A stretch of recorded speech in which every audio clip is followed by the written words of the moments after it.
সম্মানিত দর্শক মণ্ডলী, আসসালামু আলাইকুম। আপনারা সবাই জানেন, ডিটিভির পর্দায় প্রতি রবিবারে আপনারা দেখতে পেতেন সানডে হরর স্পেশাল নামক একটি অনুষ্ঠান। যে অনুষ্ঠানে আমরা বিভিন্ন ক্যারেক্টারকে ওখানে নিয়ে এসে তাদের জীবনে ঘটে যাওয়া বাস্তব সত্য ঘটনার অবলম্বনে ভৌতিক যে গল্পগুলো তারা আমার চ্যানেলের মাধ্যমে শেয়ার করত। তো দর্শক, দীর্ঘদিন যাবৎ কর্মব্যস্ততার কারণে আপনাদের মাঝে গল্প নিয়ে হাজির হতে পারিনি, এজন্যে আন্তরিকভাবে দুঃখিত। তো সম্মানিত দর্শক মণ্ডলী, আজকে আপনাদের মাঝে ঠিক তেমনই একটি গল্প নিয়ে হাজির হয়েছি আমি, দাউদ ইব্রাহিম। আজকে যে গল্পটা আপনাদের মাঝে শেয়ার করব, এই গল্পটা আমাকে লিখে পাঠিয়েছে গোপালগঞ্জ থেকে রসুল। আজকে যে গল্পটা বলছি, এই গল্পটা অনেক আগেকার। এই গল্পটা সেলিম নামক লোকটির জীবনে যখন ঘটে তখন ছিল 1996 সাল। আজ থেকে প্রায় 30 বছর আগের কথা আপনাদের মাঝে আমি শেয়ার করছি। দুজন ছিল হিন্দু, আর সেলিম নাম করে যে ব্যক্তিটা ছিল তিনি ছিলেন মুসলমান। তো হিন্দু দুই বন্ধুর নাম ছিল, একজনের নাম ছিল অশোক, একজনের নাম ছিল কিশোর। আর মুসলমান যে ব্যক্তিটি ছিল তার নাম ছিল সেলিম। তো এই সেলিমই হচ্ছে যে গল্পটা লিখে পাঠিয়েছে রসুল, তার বড় চাচা। সম্মানিত দর্শক মণ্ডলী, 1996 সালের এক শুক্রবারে একটি কনসার্টের আয়োজন হয় গোপালগঞ্জ টুঙ্গিপাড়ারই পাশে। সেই কনসার্টে আনন্দ উল্লাস করতে গিয়েছিল সেলিমরা 3 বন্ধু, সেলিম, কিশোর ও অশোক। তা প্রোগ্রামটা শেষ হতে হতে রাত প্রায় 1টা বেজে যায়। তখন ওরা গ্রামের একটি শুনশান রাস্তা দিয়ে বাড়ির উদ্দেশ্যে হেঁটে চলেছে। হঠাৎ করেই কিশোরের মনে জাগান্দে ওঠে। সে বলে, এই সেলিম, আমরা যে রাস্তা দিয়ে বাড়ি যাচ্ছি, এই রাস্তার সামনে যে একটি অশরীরী বাগান আছে, তা কি তোর মনে নেই? ভয়ঙ্কর একটি বাগান আছে, তা কি তোর মনে নেই? তুই এই রাস্তা দিয়ে কেন নিয়ে যাচ্ছিস? কিশোর তো দীর্ঘদিন যাবৎ এলাকাতে থাকে না, কিশোর হয়তো নাও জানতে পারে, কিন্তু তুই কি বুঝছিস আমরা কোন রাস্তা দিয়ে বাড়িতে যাচ্ছি? তখন সেলিম বলে, এই কিশোর, এলোমেলো কথা বলিস না, মনের ভিতরে ভয় ঢোকাস না। আমি মুসলমানের ছেলে, আমি এত ভীত না। চল, যা হয় দেখা যাবে ইনশাআল্লাহ। তখন অশোক ও কিশোর বলে, ঠিক আছে, তাহলে চল যাই, আর কি করা, এছাড়া তো বাড়ি যাওয়ার শর্টকাট আর কোনো রাস্তাও নেই। তখন রাত বাজে প্রায় 1:20-25। হঠাৎ তারা এগোতে এগোতে সামনে পড়ে সেই অশরীরী ভয়ঙ্কর বাগানটি।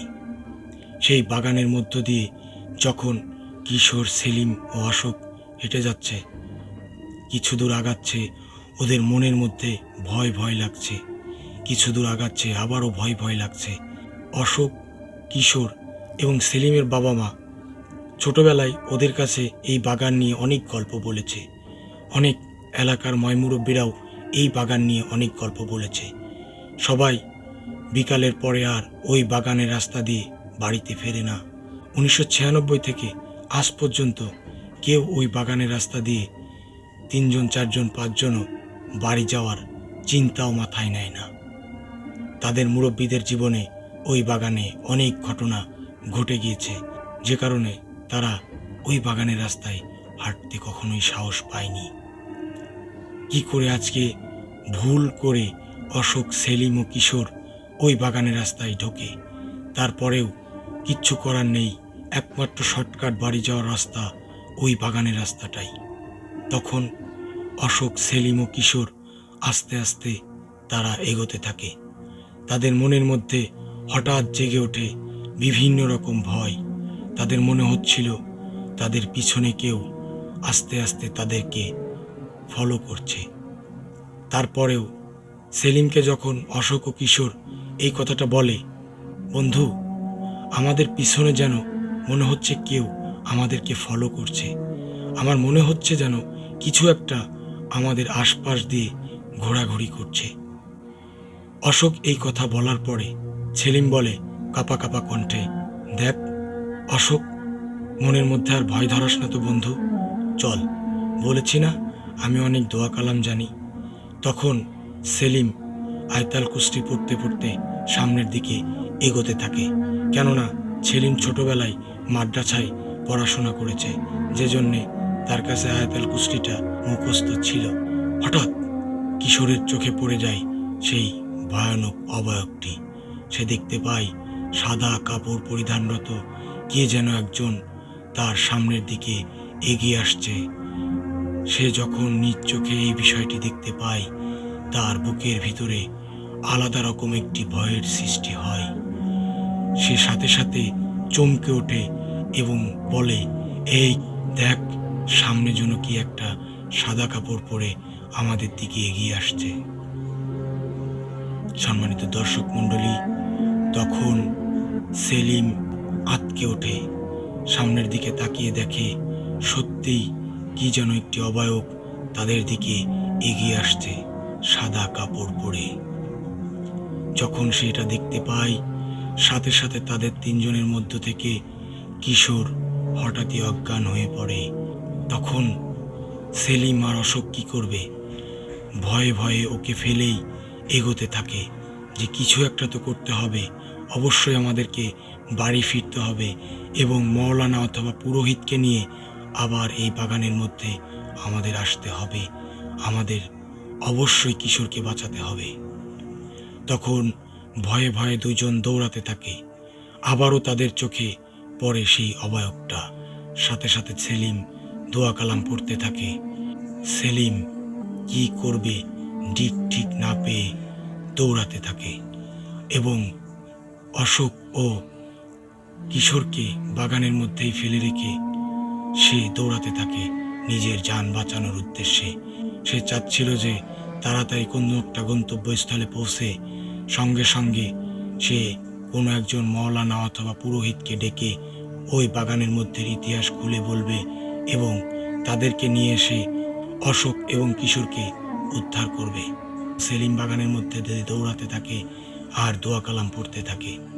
কিছু দূর যাওয়ার পরে বাগানের মধ্যখানে যখন যে সেলিম পৌঁছায়, হঠাৎই সেলিমের সঙ্গে অনেক ভয়াবহ ঘটনা ঘটে যায়। সেলিমের সামনে সাদা কাপড় পরিধানরত 15 থেকে 20 জন হাজির হয়ে যায়। তাদের ফেসটা ভালো করে অন্ধকারে দেখা যাচ্ছিল না, শুধু তাদের কাপড় সাদা দেখা যাচ্ছিল স্পষ্টভাবে। সেলিম যখন এটা দেখতে পায়, সেলিম চিৎকার দিয়ে অজ্ঞান হয়ে পড়ে যায় বাগানের মধ্যে। তখন সেলিম জ্ঞান হারিয়ে ফেলে। পরদিন সকালবেলা হঠাৎই সেলিমের জ্ঞান ফেরে। চোখে আদো আদো রোদ্দুর লাগছে। সকাল প্রায় 8টা, 8:30 বেজে গিয়েছে।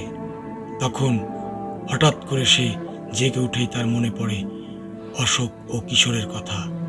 পুরো বাগান তন্ন তন্ন করে খোঁজে সেলিম।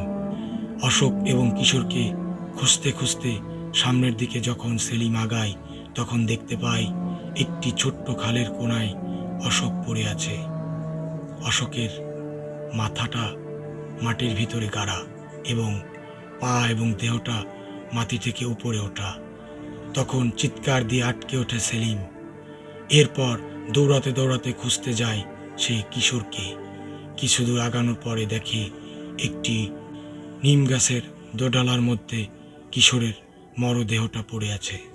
সেলিম চিৎকার দিয়ে কেঁদে ওঠে এবং মাটিতে লুটে পড়ে এবং সে জোরে জোরে চিৎকার করে বলতে থাকে, হায় হায়, আজকে আমার দোষে আমার বন্ধু দুইটাকে আমি হারালাম। তারপরে একটা পর্যায়ে সেলিম বাগানের মধ্যে জ্ঞান হারিয়ে ফেলে। তারপর অট্ট এলাকার যারা কৃষক, তারা কৃষিকাজের জন্যে বাগানের মধ্যে এসে দেখতে পায় সেলিমের অজ্ঞান দেহটি মাটিতে পড়ে আছে। সাথে সাথে তারা পানি দিয়ে, মুখে অক্সিজেন দিয়ে তাকে জাগিয়ে তোলে। তারপর সেলিমের মুখে সেই রাতের সম্পূর্ণ ঘটনা শুনতে পায়। সম্মানিত দর্শক মণ্ডলী, আজও পর্যন্ত সেই বাগানে নাকি সন্ধ্যার পরে লোক ঢুকতে ডরায়। সম্মানিত দর্শক মণ্ডলী, আজকে যে ঘটনাটি আপনাদের মাঝে শেয়ার করলাম, এই ঘটনাটি কে কোথা থেকে শুনছেন অবশ্যই কমেন্টের মাধ্যমে আপনাদের মন্তব্য জানিয়ে যাবেন। হতে পারে গল্পটি সত্য, আবার এমনও হতে পারে গল্পটি মিথ্যা। তো সম্মানিত দর্শক মণ্ডলী, সবাই সুস্থ থাকবেন, ভালো থাকবেন এবং ভিডিওটি বেশি বেশি করে শেয়ার করবেন। আজকের মতো এই পর্যন্তই। আমি বিদায় নিচ্ছি। দাউদ ইব্রাহিম, TTV।